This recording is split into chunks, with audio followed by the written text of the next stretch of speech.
Hey, what's up guys? Welcome back to my channel with another video. Students, आज की video में हम start कर रहे हैं अपना topic that is supply of money. Supply of money क्या कहता है, मनी की सप्लाई क्या है, उसके बारे में जानेंगे कि कैसे कैसे मनी की सप्लाई होती है।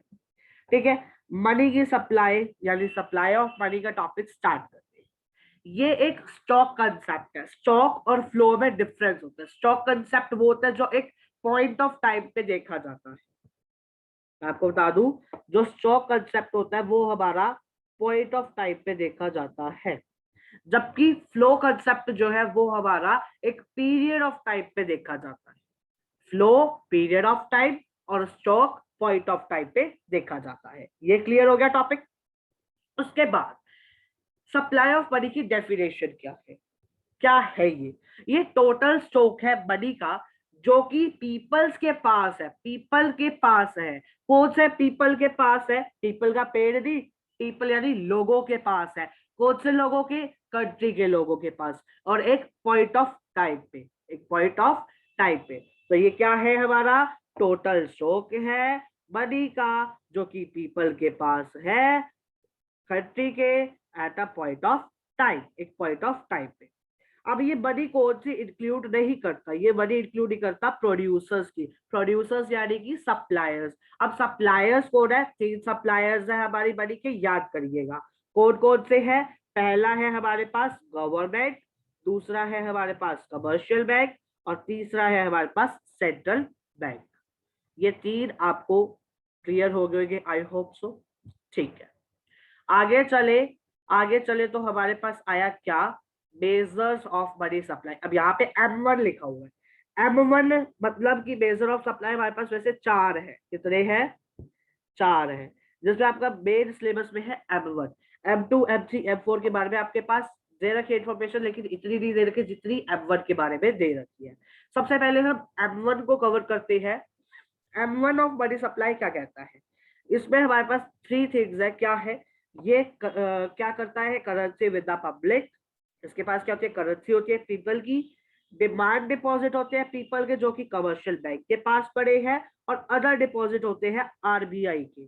आरबीआई के कौन से अदर डिपॉजिट होते हैं? जैसे कि other deposit with RBI of public financial institution के। एग्जाम्पल है आपका नबार्ड। इसको आप 11th क्लास में बिजनेस स्टडीज में पढ़ के आ चुके हो कि नबार्ड क्या होता है। ठीक है, फिर आया foreign central bank and government. Foreign central bank और गवर्नमेंट, ठीक, foreign central bank and foreign central government. ठीक है, और international financial institute. International financial institute जैसे कि IMF, वर्ल्ड बैंक, WHO। ठीक है, ये हो गया हमारे इंटरनेशनल फाइनेंशियल इंस्टीट्यूशन। ठीक है, अब ना मैं आपको 3 चीजें बता रहा हूँ, 3 थिंग्स बता रहा हूँ। क्या है उसको एक बार जान लेते हैं। Just hold on. हाँ जी, तो ये है हमारे पास बेसिक टर्म्स कुछ, उसको हम जान लेते हैं। अब बेसिक टर्म्स हमारे पास क्या है? 3, वैसे तो 2 ही है बेसिक टर्म्स, और चौथा जो है वो एक, जो तीसरा है वो हमारा एक टॉपिक है छोटा सा और मोस्ट इंपॉर्टेंट टॉपिक है। यहाँ से एक MCQ टाइप, और ये पूरा का पूरा क्वेश्चन में आ सकता है 1 मार्क में। ठीक है, 1 या 2 मार्क्स में आ सकता है। सबसे पहले है हमारे पास बैंक मनी। क्या होती है बैंक मनी? वो मनी है जो चेकवेबल डिपॉजिट होते हैं पब्लिक के। कमर्शियल बैंक, कमर्शियल बैंक कौन होते हैं? जैसे कि आपका हो गया SBI, PNB, bank of Baroda, ठीक है, HDFC। तो ये हो गया आपके कमर्शियल बैंक। अब ये वो चेकवेबल डिपॉजिट, चेकवेबल डिपॉजिट यानी कि अभी पढ़ के आए थे पिछली वीडियो में, डिमांड डिपॉजिट। तो चेक इशू इसमें हम कर सकते हैं। तो कमर्शियल बैंक के पास होते हैं चेकवेबल डिपॉजिट पब्लिक के, जो कि हम इशू कर सकते हैं इसमें चेक। फिर आया high powered money. High powered money क्या होती है? इसमें हमारे पास पब्लिक की करेंसी होती है। वोल्ट कैश होता है कमर्शियल बैंक का, और कमर्शियल बैंक के पास जो कैश रिजर्व पड़ा है किसका? RBI का, वो। ठीक है, क्लियर है। हाई पावर मनी क्या है? जिसमें करेंसी होती है पब्लिक की, वोल्ट कैश होता है कमर्शियल बैंक का, और कमर्शियल बैंक के पास जो RBI का कैश रिजर्व पड़ा है वो होता है। ठीक है, फिर आया कि कौन गवर्न करता है नोट इशूइंग इन इंडिया, कौन गवर्न करता है, कौन चलाता है नोट इशू को किसमें, इंडिया में। ठीक है, तो आइए वो जानते हैं। तो नोट इशूइंग कौन करता है इंडिया के अंदर, what governs note issuing in India, तो वो है हमारा मिनिमम रिजर्व सिस्टम।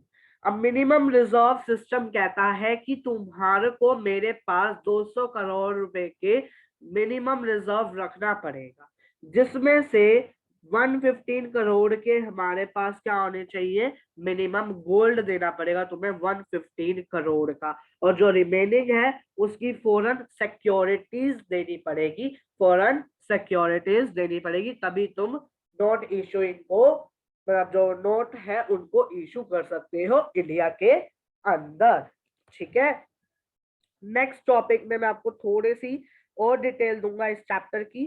बेसिकली वो क्या है, वो है हमारे बिल्कुल, अगर आप टीआर जैन उठाए तो बिल्कुल लास्ट में आप देखिए चैप्टर के, तो वहां पे आपको वो गिवन है एक पेज, उसमें आपको वो टॉपिक दे रखे हैं। क्या टॉपिक्स है, other measures of money supply, aggregate reserve, sorry aggregate monetary resource of country, Indian monetary system, और कंसेप्ट ऑफ लिक्विडिटी।